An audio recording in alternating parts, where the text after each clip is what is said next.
গত 3 থেকে 4 দিন ধরে একটি বই পড়ছিলাম, রবার্টসনের রুবি। ফেলুদা সিরিজের অর্থাৎ সত্যজিৎ রায়ের ফেলুদা সিরিজের একটি গল্প রবার্টসনের রুবি। ফেলুদা সমগ্র টুতে এই গল্পটা পাবেন।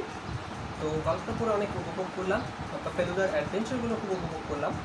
তো সেই বিষয়ে আজকে আপনাদের সামনে আমি বলতে এসেছি। ফেলুদা সিরিজের এই গল্পটি মূলত যে প্রেক্ষাপট নিয়ে, সেটা হচ্ছে মূলত ভারতবর্ষের যে ব্রিটিশ সৈন্যরা যে রুট কাজ করেছিল সেই রুট কাজ নিয়ে। ফেলুদা সিরিজের এই গল্পের মধ্যে একজন চরিত্র আছে রবার্টসন, যার দাদু ছিল ব্রিটিশ ভারতীয় একজন সৈন্য, এবং তিনি ব্রিটিশ ভারত থেকে একটি রুবি চুরি করে নিয়েছিলেন বা লুট করে নিয়ে গিয়েছিলেন। সেই রুবিটা নিয়ে মূলত এই গল্পের শুরু বা সূচনা। যাই হোক, তো রবার্টসনের দাদুর একসময় মনে হয়েছিল যে এই বইটি নিয়ে, এই রুবিটি নিয়ে, যে এই রুবিটা যদি ভারতবর্ষে ফিরিয়ে দেওয়া হয় তাহলে তার আত্মা বা আত্মার সদ্গতি হবে। সেটাই আসলে পালন করতে এসেছিল তার নাতি অর্থাৎ রবার্টসন, এবং তার নাম অনুসারেই এই গল্পের নাম রাখা হয় যে রবার্টসনের রুবি। তো গল্পটা যখন পড়ছিলাম তখন খুব একটা ফিল অনুভব করছিলাম যে আসলে ইংরেজরা আসলেই এরকম করেছিল। আমরা সবসময় তো বইয়ে পড়েছি, কিন্তু এটাই আসলে বাস্তবতা ছিল। সেই জিনিসটাই আসলে ফেরত তুলে ধরেছে খুব চমৎকার একটি কাহিনীর মাধ্যমে, খুব চমৎকার একটা শুরুর মধ্য দিয়ে। তো যারা এই বইটি পড়েছেন তারা তো জানেন যে ফেলুদা অ্যাডভেঞ্চার সম্পর্কে, এবং এই রবার্টসনের রুবিতে যে অ্যাডভেঞ্চারগুলো ছিল সেগুলো।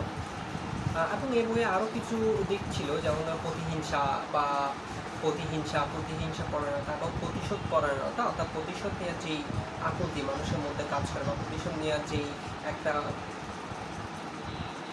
আগ্রহ মানুষের মধ্যে কাজ করে, এই বইয়ের মধ্যে সেই জিনিসটা আমরা পেয়েছিলাম ম্যাক্সওয়েল এবং ইন্সপেক্টর জবের মধ্যে।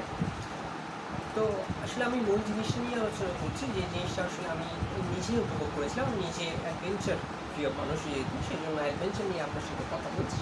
এই যে ফেলুদা সিরিজের যে অ্যাডভেঞ্চারটা ছিল, যেমন ধরুন এই যে বর্ধমানে যাওয়া, বীরভূমে যাওয়া, এই যে বর্ধমান এবং বীরভূমে যাওয়ার মধ্য দিয়ে তাদের মধ্যে যেই অ্যাডভেঞ্চারটা হয়েছিল, ফেলুদা, তোপসে, লালমোহন গাঙ্গুলি অর্থাৎ জটায়ু, এবং ম্যাক্সওয়েল ছিল, রবার্টসন ছিল, ডক্টর চৌবে ছিল, আরও কয়েকজন চরিত্র ছিল। তো এই যে বিভিন্ন যে অ্যাডভেঞ্চারগুলো একসাথে করেছে তারা, এই জিনিসটা আমার খুব ভালো লেগেছে আসলে। কেননা গোয়েন্দা কাহিনীর মধ্যে এরকম একসাথে একটা চলাফেরা করা বা একসাথে সব কিছু করা, এই জিনিসটা খুব কম গোয়েন্দা গল্পের মধ্যে দেখা যায়। তো এই গল্পের মধ্যে আমি সেটা দেখতে পেয়েছি। তো এই হচ্ছে এই অ্যাডভেঞ্চারের কথা। যেটা বলবো সেটা হচ্ছে গোয়েন্দার সলিউশন নিয়ে, এবং গোয়েন্দার পরবর্তী তদন্তর পর যে জিনিসটা বেরিয়ে এসে সেটা অত্যন্ত চমৎকার ছিল। তাতে জানতে পেরেছিলাম যে আসলে ওই যে ব্রিটিশ ভারতীয় যে আমাদের দেশে যে অত্যাচার করেছিল, বা আমাদের দেশে যেই লুটতরাজগুলো হয়েছিল, সেগুলো আসলে খুব সুন্দরভাবে ফুটে উঠেছে। এবং যে জিনিসটা ফেলুদা এখানে বা সত্যজিৎরা এখানে ফুটিয়ে তুলেছেন অত্যন্ত চমৎকারভাবে, সেটা হচ্ছে গোয়েন্দার তদন্তের শেষ অংশটা।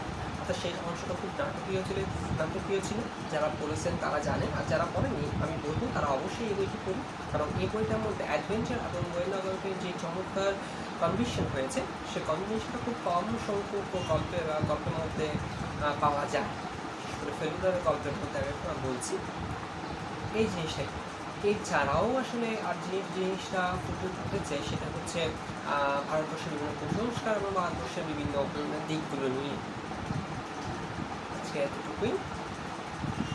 এছাড়া আসলে রবার্টসনের রুবি সম্পর্কে বলার মতো আমি আর কিছু নেই, আমার আর কিছু নেই।